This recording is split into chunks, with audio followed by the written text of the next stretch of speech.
Hi, everyone. 2 years ago, my life changed forever. My wife, Kelsey, and I welcomed our daughter, Leela, into the world. Now, becoming a parent is an amazing, amazing experience. Your whole world changes overnight, and all of your priorities change immediately, so fast that it makes it really difficult to process sometimes. Now, you also have to learn a tremendous amount about being a parent, like, for example, how to dress your child. This was new to me. This is an actual outfit. I thought this was a good idea. And even Leela knows that it's not a good idea. So there was so much to learn and so much craziness all at once. And to add to the craziness, Kelsey and I both work from home. We're entrepreneurs. We run our own businesses. So Kelsey develops courses online for yoga teachers. I'm an author. And so I'm working from home. Kelsey's working from home. We have an infant, and we're trying to make sure that everything gets done that needs done. And life is really, really, really busy. And a couple weeks into this amazing experience, when the sleep deprivation really kicked in, like around week 8, I had this thought, and it was the same thought that parents across the ages, internationally, everybody has had this thought, which is, I am never going to have free time ever again. And somebody said it's true. Yeah, it's not exactly true, but it feels really, really true in that moment. And this was really disconcerting to me, because one of the things that I enjoy more than anything else is learning new things. Getting curious about something and diving in and fiddling around and learning through trial and error and eventually becoming pretty good at something. And without this free time, I didn't know how I was ever going to do that ever again. And so I'm a big geek. I want to keep learning things. I want to keep growing. And so what I decided to do was go to the library and go to the bookstore and look at what research says about how we learn and how we learn quickly. And I read a bunch of books, I read a bunch of websites, and trying to answer this question: how long does it take to acquire a new skill? You know what I found? 10,000 hours. Anybody ever heard this? 10,000. It takes 10,000 hours. If you want to learn something new, if you want to be good at it, it's going to take 10,000 hours to get there. And I read this in book after book and website after website, and my mental experience of reading all of this stuff was like, no! I don't have time. I don't have 10,000 hours. I am never going to be able to learn anything new ever again. But that's not true. So 10,000 hours, just to give you a rough order of magnitude, 10,000 hours is a full-time job for 5 years. That's a long time. And we've all had the experience of learning something new, and it didn't take us anywhere close to that amount of time, right? So what's up? There's something kind of funky going on here. What the research says and what we expect and have experiences, they don't match up. And what I found, here's the wrinkle. The 10,000-hour rule came out of studies of expert-level performance. There was a professor at Florida State University. His name is K. Anders Ericsson. He's the originator of the 10,000-hour rule. And where that came from is he studied professional athletes, world-class musicians, chess grandmasters, all of these ultra-competitive folks in ultra-high-performing fields, and he tried to figure out how long does it take to get to the top of those kinds of fields. And what he found is the more deliberate practice, the more time that those individuals spent practicing the elements of whatever it is that they do, the more time you spend, the better you get. And the folks at the tippy top of their fields put in around 10,000 hours of practice. Now, we were talking about the game of telephone a little bit earlier. Here's what happened. An author by the name of Malcolm Gladwell wrote a book in 2007 called Outliers, the Story of Success. And the centerpiece of that book was the 10,000-hour rule. Practice a lot, practice well, and you will do extremely well. You'll reach the top of your field. So the message, what Dr. Erickson was actually saying is, it takes 10,000 hours to get to the top of an ultra-competitive field in a very narrow subject. That's what that means. But here's what happened. Ever since Outliers came out, immediately came out, reached the top of the bestseller list, stayed there for 3 solid months. All of a sudden, the 10,000-hour rule was everywhere.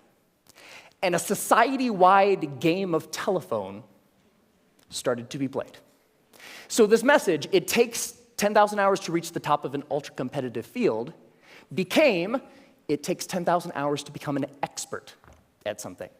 Which became, it takes 10,000 hours to become good at something. Which became, it takes 10,000 hours to learn something.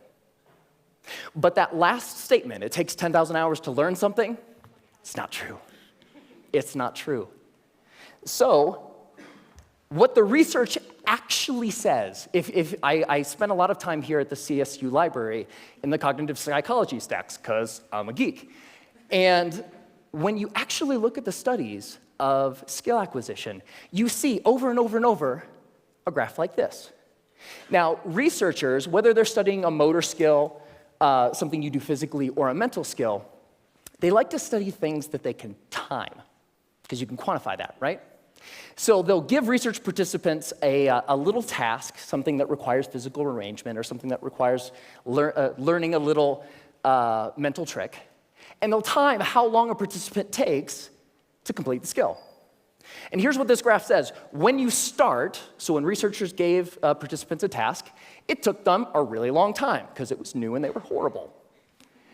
With a little bit of practice, they get better and better and better, and that early part of practice is really, really efficient. People get good at things with just a little bit of practice.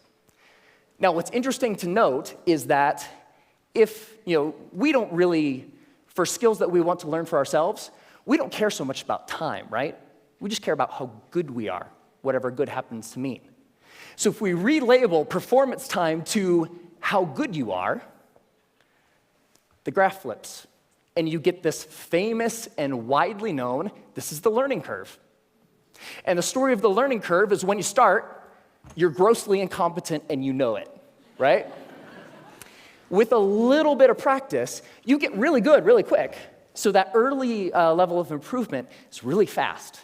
And then at a certain point, you reach a plateau, and the subsequent gains become much harder to get. They take more time to get.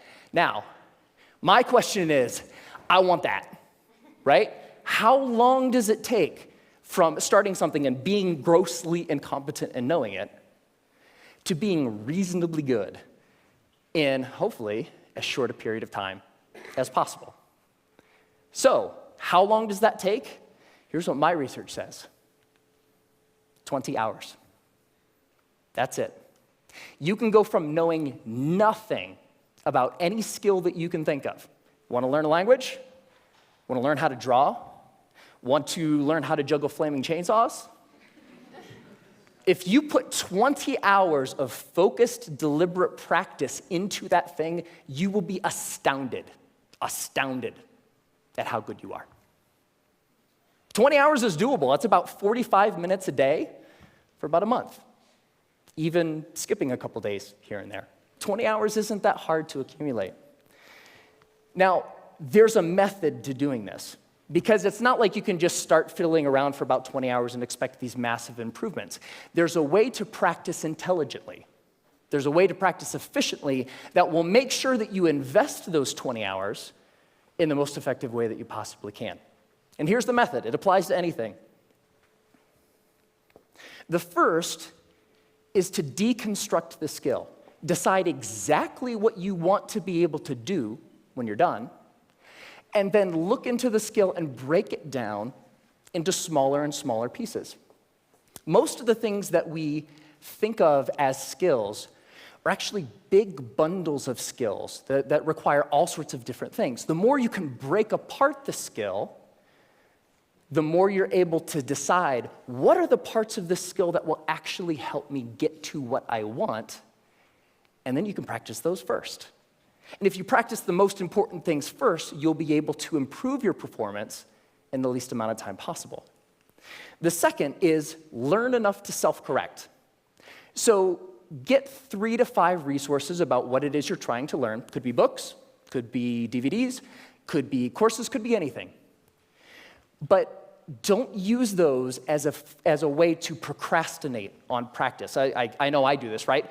Get like 20 books about the topic. It's like, I'm going to start learning how to program a computer when I complete these 20 books. No, that's procrastination. What you want to do is learn just enough that you can actually practice and self-correct or self-edit as you practice. So the learning becomes a way of getting better at noticing when you're making a mistake and then doing something a little different. The third is to remove barriers to practice. Distractions, television, internet, all of these things that get in the way of you actually sitting down and doing the work. And the more you're able to use just a little bit of willpower to remove the distractions that are keeping you from practicing, the more likely you are to actually sit down and practice, right? And the fourth is to practice for at least 20 hours. Now, most skills have what I call a frustration barrier. You know, the grossly incompetent knowing it part, that's really, really frustrating. We don't like to feel stupid. And feeling stupid is a barrier to us actually sitting down and doing the work. So by pre-committing to practicing whatever it is that you want to do for at least 20 hours, you will be able to overcome that initial frustration barrier and stick with the practice long enough to actually reap the rewards. All right? That's it. It's not rocket science. 4 very simple steps that you can use to learn anything. Now, this is easy to talk about in theory, but it's more fun to talk about in practice. So one of the things that I've wanted to learn how to do for a long time is play the ukulele. Has anybody seen Jake Shimabukuro's TED Talk where he plays the ukulele and makes it sound like he's like an ukulele god? It's amazing. It's like, I saw that, it's like, that is so cool. It's such a neat instrument. I would really like to learn how to play. And so I decided that to test this theory, I wanted to put 20 hours into practicing the ukulele and see where we got. And so the first thing about playing the ukulele is in order to practice, you have to have one, right? So I got an ukulele, and my lovely assistant, thank you, sir. I think I need the cord here. It's not just an ukulele, it's an electric ukulele. Yeah. So the first couple hours are just like the first couple hours of anything. You have to get the tools that you're using to practice. You have to make sure that they're available. My ukulele didn't come with strings attached. I had to figure out how to put those on. Like, that's kind of important, right? And learning how to tune and learning how to make sure that all of the things that need to be done in order to start practicing get done, right? Now, one of the things when I was ready to actually start practicing was I looked in online databases and songbooks for how to play songs. And they say, okay, ukuleles, you can play more than one string at a time, so you can play chords. That's cool. You're accompanying yourself. Yay, you. And when I started looking at songs, I had an ukulele chord book that had like hundreds of chords. I was like looking at this thing, like, whoa, that's intimidating. But when you look at the actual songs, you see the same chords over and over, right? As it turns out, playing the ukulele is kind of like doing anything. There's a very small set of things that are really important and techniques that you'll use all the time. And so in most songs, you'll use 4, maybe 5 chords, and that's it. That's the song. You don't have to know the hundreds as long as you know the 4 or the 5. So while I was doing my research, I found a wonderful little medley of pop songs by a band called Axis of Awesome. And somebody knows it. And what Axis of Awesome says is that you can learn, or you can play pretty much any pop song of the past 5 decades if you know 4 chords. And those chords are G, D, E minor, C. 4 chords, pump out every pop song ever, right? So I thought, this is cool. I would like to play every pop song ever. So that was the first song I decided to learn, and I would like to actually share it with you. Ready? All right.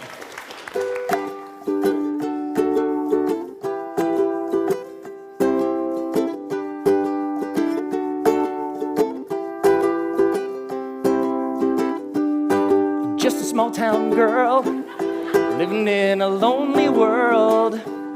She took the midnight train going anywhere. I heard that you settled down, that you found a girl, that you're married now.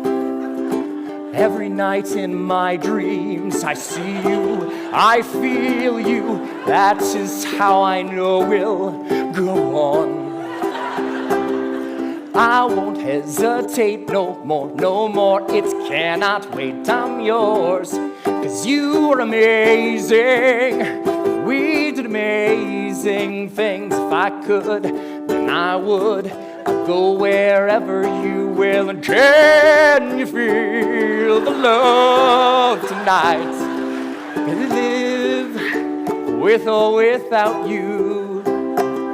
When I find myself in times of trouble, Mother Mary comes to me. Sometimes I feel like I don't have a partner.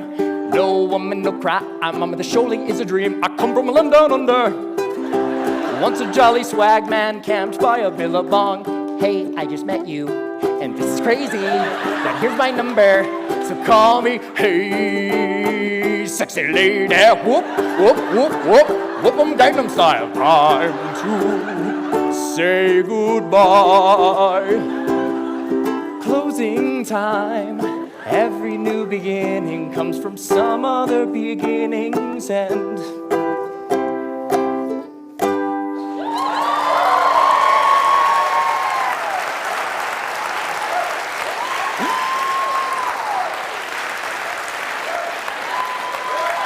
Thank you. Thank you. I love that song. And I have a secret to share with you. So by playing that song for you, I just hit my 20th hour of practicing the ukulele. Thank you.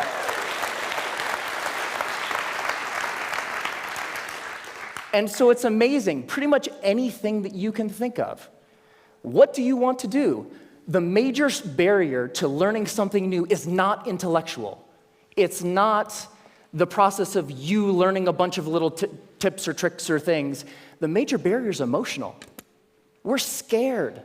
Feeling stupid doesn't feel good. In the beginning of learning anything new, you feel really stupid. So the major barrier is not intellectual, it's emotional. But put 20 hours into anything.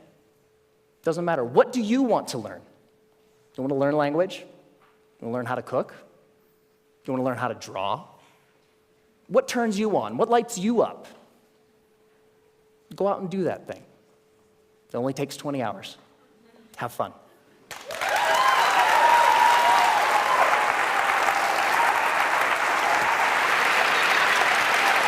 Great job.